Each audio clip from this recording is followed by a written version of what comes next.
If you're trying to decide between Notion and Google Sheets for tracking your finances, this video will save you a lot of time.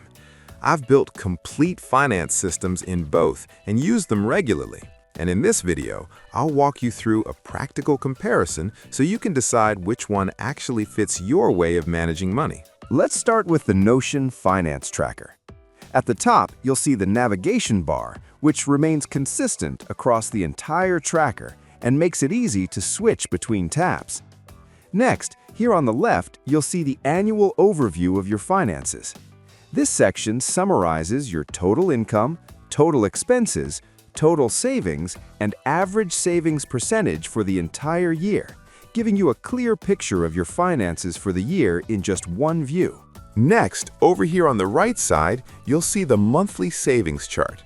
This chart gives you a simple visual overview of your savings pattern throughout the year, so you can understand how much you're saving each month across the year.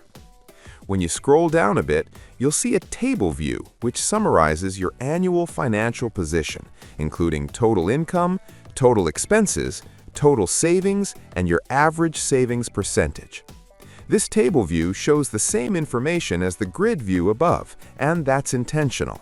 I've designed this tracker with both table view and grid view to support different learning styles and personal preference to visualize your finances. And when you scroll down a bit more, you'll come to the monthly analytics section. This section shows a month-by-month breakdown of your income, expenses, savings, and average savings percentage. And this section also includes both table view and grid view.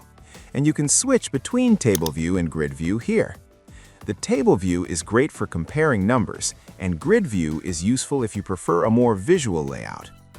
When you scroll below the monthly analytics, you'll see an important database section labeled Do Not Delete. This database powers the entire tracker, and deleting it will cause the tracker to stop working immediately. And that covers the dashboard of this tracker. Up next, we'll get into the Income tab. The Income tab is where you'll record and track all of your earnings. At the top, you'll see the familiar navigation bar, which makes it easy to switch between tabs. Right below the navigation bar, you'll see the Earning Sources section. This is the main area where you'll enter and manage all of your income entries, like salary earned, dividend received, interest earned, business income, and any other income source you may have. Remember, anytime you earn money, this is the section where you'll log it. Here, you can switch between a quarterly view and an all months view. Both layouts work the same way. When you scroll down, you'll see the Monthly Analytics section. This section is intentionally placed here so you can easily check your overall financial performance without needing to switch between multiple tabs. And that covers the Income tab of this tracker. Up next, we'll get into the Expenses tab.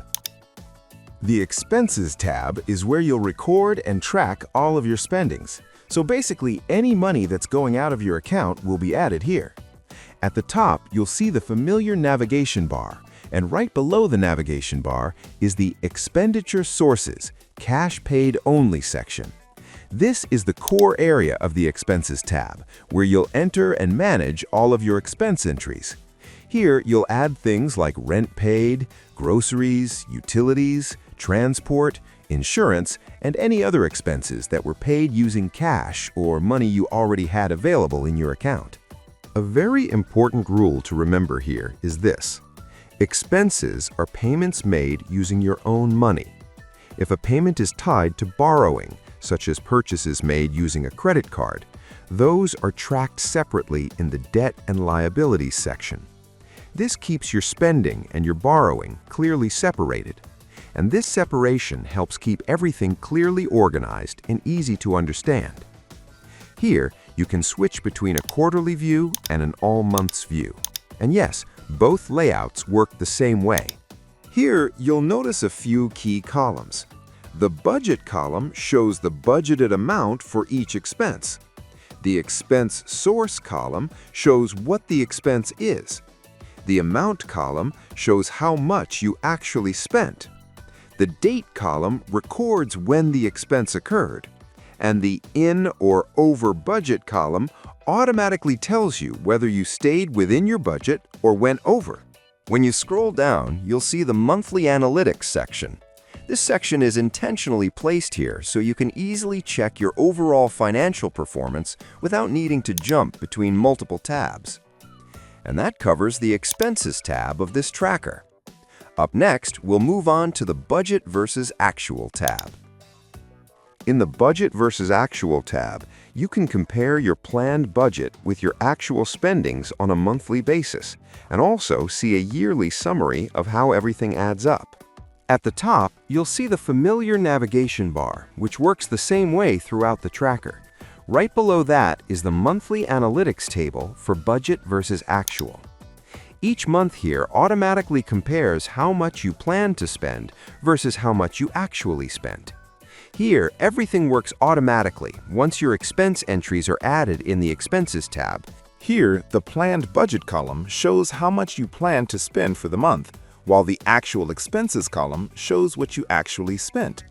The in or over budget column automatically compares the two and clearly indicates whether you were in budget or went over budget. You'll also see the amount column, which shows the exact difference. A negative value means you went over budget, while a 0 or positive value means you stayed on track and within your planned budget. This makes it very easy to spot patterns and identify areas to improve on. When you scroll below, you'll find the Yearly Analytics section for Budget versus Actual, which summarizes the Monthly Analytics table. Instead of breaking things down by month, this section summarizes your entire year, giving you a high-level snapshot of how your annual budget performed overall. And just like above, you can view this section in either a table view or a grid view. And that covers the Budget versus Actual tab. If you're enjoying this tutorial so far, make sure to like the video and subscribe to my channel. Up next, we'll move on to the Cash and Assets tab. Cash and Assets tab Introduction. This is where you'll record and track all of your assets.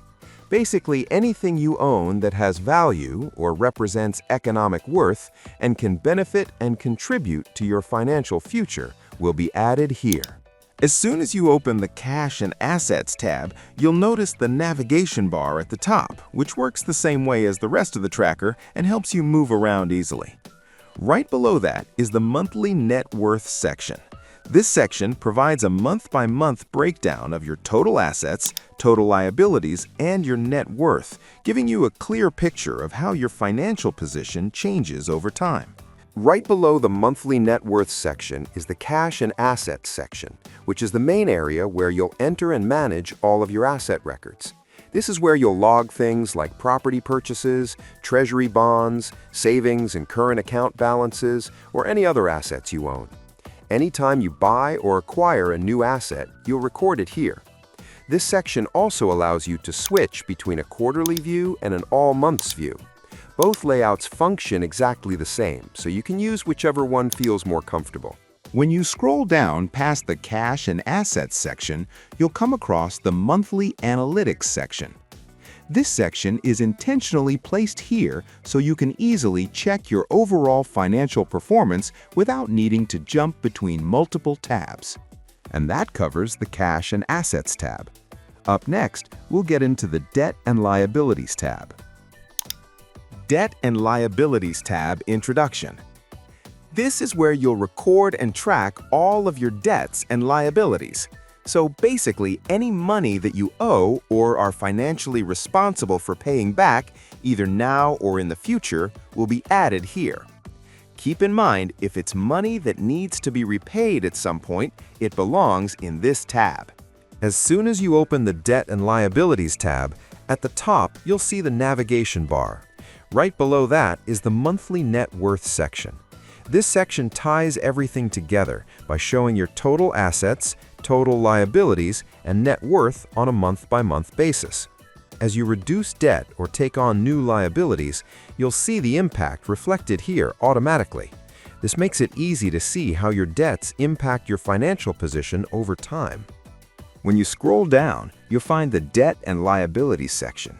This is the main working area of this tab, and this is where you'll enter and manage all of your debt records. This is where you'll log things like credit card purchases, loan outstanding amounts, and mortgage outstanding amounts, etc. Each entry represents an outstanding liability and reflects the amount you owe during that specific month. You can view this section in either a quarterly layout or an all months layout. Both layouts function the same way. And when you scroll below the Debt and Liabilities section, you'll find the Monthly Analytics section. It summarizes your income, expenses, savings, and average savings percentage for each month. And it's placed here intentionally so you can quickly review your overall financial performance and have access to these insights without needing to switch between different tabs. And that covers everything you need to know about the Debt and Liabilities tab. So that's the complete step-by-step walkthrough of the Notion Finance Tracker. You can download this tracker from the link in the description and in the pinned comment. And if you enjoyed this tutorial, make sure to like the video and subscribe to my channel for more helpful content. Now, let me show you the Google Sheets Finance Tracker. At the bottom of the tracker, you'll see the navigation bar. This stays consistent across the entire tracker and makes it easy to move between tabs. Now let me show you the dashboard, because this is where you get a complete, big-picture view of your finances. This dashboard gives you an annual overview of your money. So, at a glance, you can see how your finances are performing throughout the year. The dashboard is divided into 3 simple sections. The first section shows your total income, total expenses, and total savings for the year.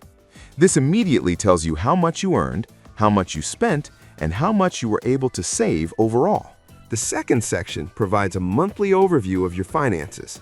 It summarizes your income, expenses, and savings for each month, helping you identify trends and patterns over time.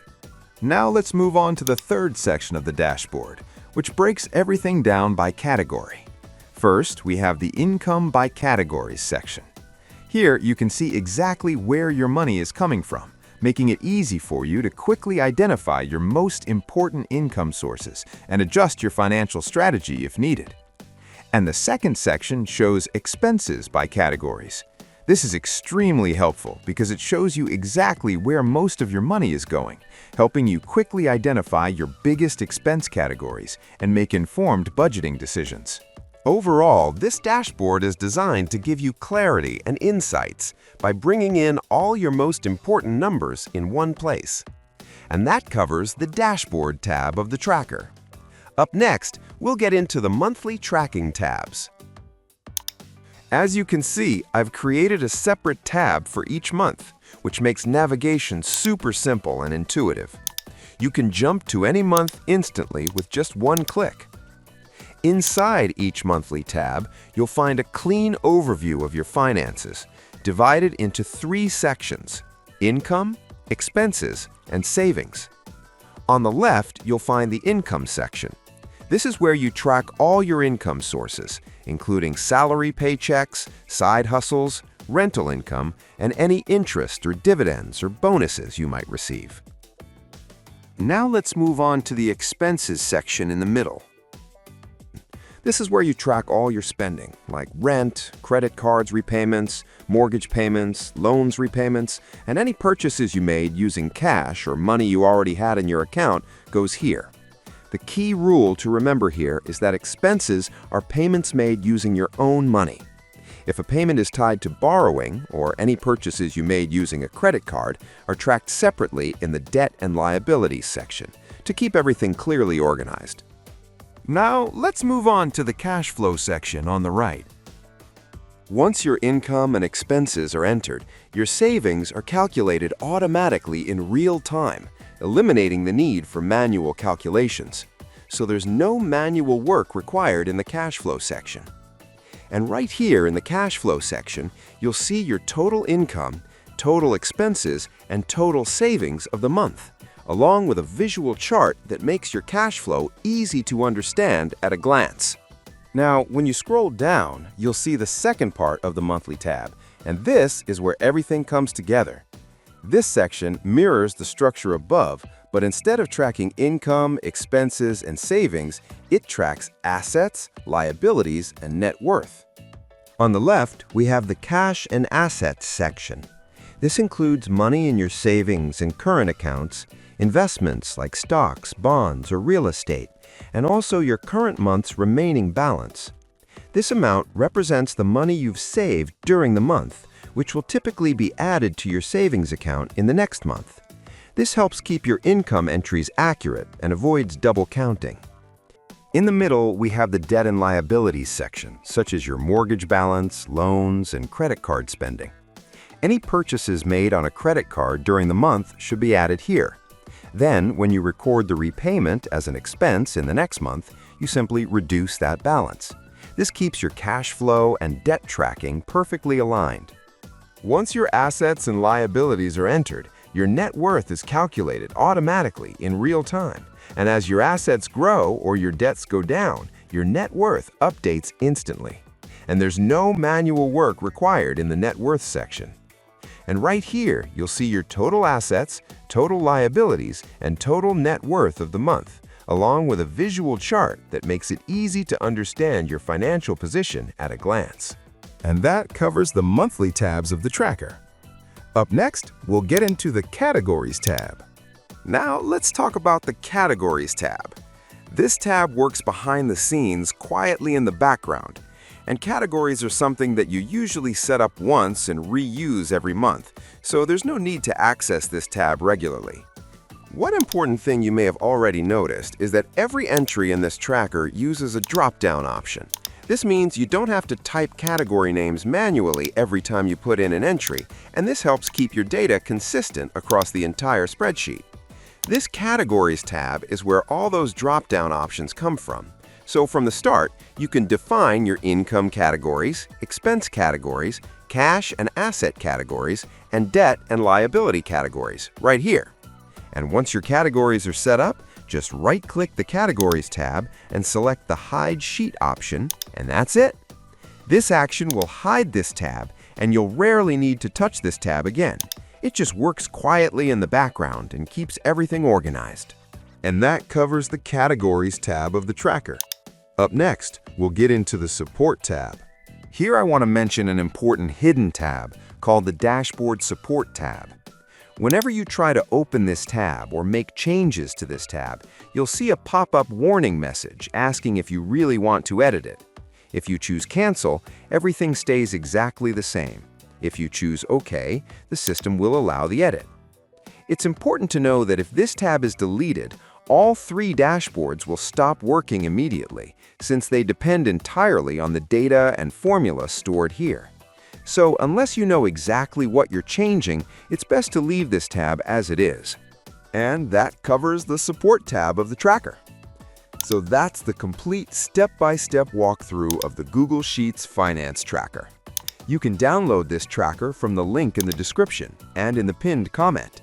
And if you enjoyed this tutorial so far, make sure to like the video and subscribe to my channel for more helpful content. I'd be curious to know, are you more of a Notion person or a Google Sheets person? Let me know which one you're leaning toward. Thanks for watching, and I'll see you in the next video.